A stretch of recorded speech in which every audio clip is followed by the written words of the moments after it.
कभी कभी क्या होता है कि क्वेश्चन जैसे आ सकता है कि आप ब्लॉक एग्रीकल्चर ऑफिसर के रूप में आपका अपॉइंटमेंट होता है, तो आपका क्या रोल होगा, क्या क्या काम करेंगे, ठीक है ना। तो आपने बताया था कि पॉइंट में बताना है आंसर को। तो बेसिकली क्या होता है कि जब तुम वहाँ पर जाओगे तो दो तीन चीज़ करना होगा, बताना है।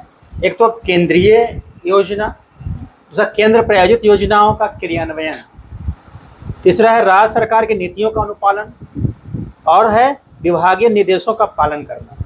मतलब basically as a officer, as a block agriculture officer या सब डिविजनल एग्रीकल्चर ऑफिसर, तुमको सेंट्रल एंड सेंट्रल स्पॉन्सर्ड जितने भी स्कीम हैं एग्रीकल्चर रिलेटेड उसको इम्प्लीमेंट करना, स्टेट गवर्नमेंट का जो पॉलिसी है उसको वहाँ पर इम्प्लीमेंट करवाना, और जो हमारा डिपार्टमेंट है, तुम्हारा अपना जो डिपार्टमेंट है वो सरकार के अंदर ही है, वहाँ से तरह तरह के निर्देश आते जाएंगे, उसका काम करना है, ठीक है ना। ये ओवरऑल हो गया एक फ्रेम में।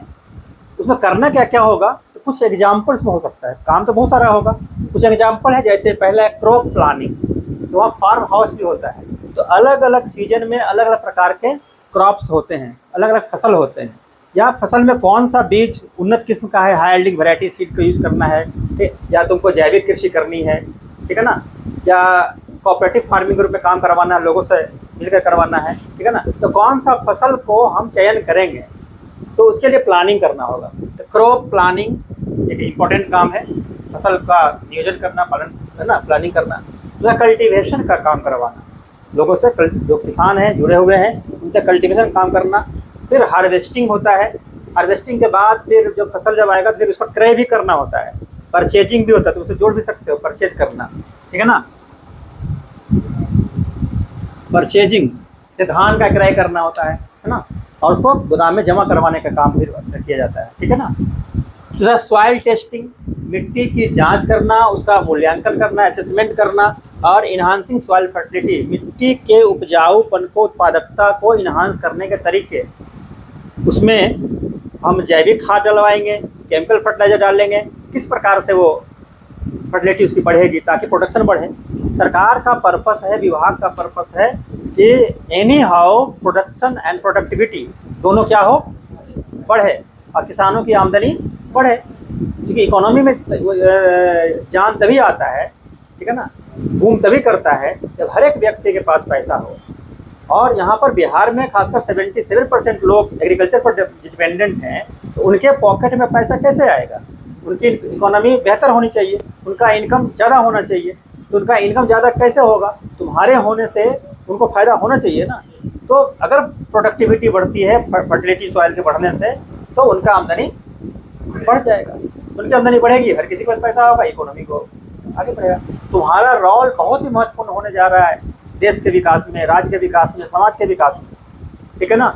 ये नहीं कि तुम ऐसे एक नौकरी करने जा रहे हो, नौकरी तो है ही, तो नौकरी के माध्यम से तुम इतना बड़ा काम करोगे, ठीक है। पूरे बिहार राज्य में अलग अलग ब्लॉक में रह करके, और किसानों अगर सही में ईमानदारी से काम लोग करने लगे तो इस सब चीज़ पे काम होगा, तो प्रोडक्शन बढ़ जाएगा ना, भूखमरी मिटेगा, कुपोषण मिटेगा, गरीबी मिटेगी, बेरोजगारी कम होगी। यहाँ से लोग जो पलायन करके बाहर जाते हैं वो रुकेगा, नहीं रुकेगा, जब वहीं काम मिलने लगेगा तो बढ़िया हो जाएगा। तो अभी क्या होता है, किसान काम करता है, उसको घाटा लग जाता है, उत्पादन सही ढंग से नहीं होता है, तो बेचारा छोड़ देता है, उसका बाल बच्चा बाहर जाकर काम करता है ना। तो ये है। दूसरा लाइव स्टॉक मैनेजमेंट, जो पशुधन है उसका मैनेजमेंट करना, पेस्ट कंट्रोल, क्योंकि इससे कृषि को हानि होती है, ठीक है ना। यह है फार्म इंफ्रास्ट्रक्चर, जो उसका आधारभूत संरचना है, किस प्रकार से हमको टेक्नोलॉजी को यूज करना है, किस प्रकार से टूल्स का इस्तेमाल करना है, ठीक है ना। टेक्नोलॉजी टूल्स वगैरह वगैरह, कौन सा टूल खरीदना है, नया नया कौन सा इनोवेटिव आइडियाज आए हैं, नया नया क्या क्या इनोवेशन हुआ है, ठीक है ना, उसको हमको करना है, परचेज करना है, ठीक है। सूखा का मैनेजमेंट, ड्रॉट मैनेजमेंट भी एक होता है। जैसे सूखा जब आ जाता है, सूखा का मतलब होता है कि लगातार, ठीक है, 1.5 से 2 सप्ताह तक, जो वर्षा का मौसम रहता है जून से लेकर के सितंबर तक, अगर 1.5 सप्ताह तक लगातार वर्षा नहीं होती है, ठीक है ना, या फिर वो 25-30, ठीक है, सेंटीमीटर से भी कम वर्षा हो जाती है, उसको सूखा श्रेणी माना जाता है, ठीक है ना। तो उसके बाद क्या, उसका मैनेजमेंट करना, किस प्रकार से हम काम वहाँ पर करेंगे। इसी प्रकार से कुछ जानवर होते हैं जैसे तो घूमते रहते हैं, ठीक है। जैसे बिहार में तुम नीलगाय का नाम सुने होंगे, नीलगाय, ठीक है, वो क्या करता है, फसल को नुकसान पहुंचाता है, ठीक है। तो उसको इसी तरीके से पकड़ना है या फील्ड से उसको हटाना है, ठीक है ना। ये सब काम इसमें रहता है। इसके अलावा जो तुमको काम करना चाहिए, एक है किसानों के लिए क्रेडिट, है ना, और उपज होने के बाद मार्केटिंग, इस पे तुमको क्वेश्चन आ सकता है, ठीक है ना। क्रेडिट और marketing, agriculture credit, agriculture marketing, ठीक है। हालांकि दोनों अलग अलग चीज़ है, ये सब बीएओ के काम में ही नहीं आएगा। ये जब क्वेश्चन पूछा जाएगा उसमें अगर तुम उसको समझा तो सकते ही हो ना, बता सकते हो ना, किसानों की मीटिंग बुला करके उनका अपना एक करके तुम तो समझा ही सकते हो, ऐसा हो सकता है। तुम्हारे सोशल रिस्पॉन्सिबिलिटी भी तो है, सामाजिक दायित्व भी तो तुम्हारा है, ठीक है। तो हाँ, ये भी किया जा सकता है, इस पर भी हम लोग को ये काम करना है। इस प्रकार से एक एग्रीकल्चर ऑफिसर्स के बहुत सारे काम हैं, इस तरह इतना। इसके अलावा इसमें एक और चार्ट हम बनाएंगे, क्वेश्चन बना करके तुम लोग को देंगे, इसमें क्या क्या काम और किसी तुम कर सकते हो। इसमें कोई दिक्कत किसी को है? सर ऐसे कॉपी में तुमको बना कर नोट्स बना करके रखना है, और आंसर पॉइंट में ही बोलना है, लंबा नहीं बोलना है, पॉइंट के, ठीक है ना।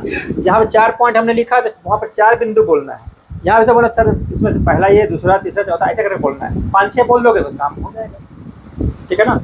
इस तरह से बातें करनी है। कोई दिक्कत इसमें?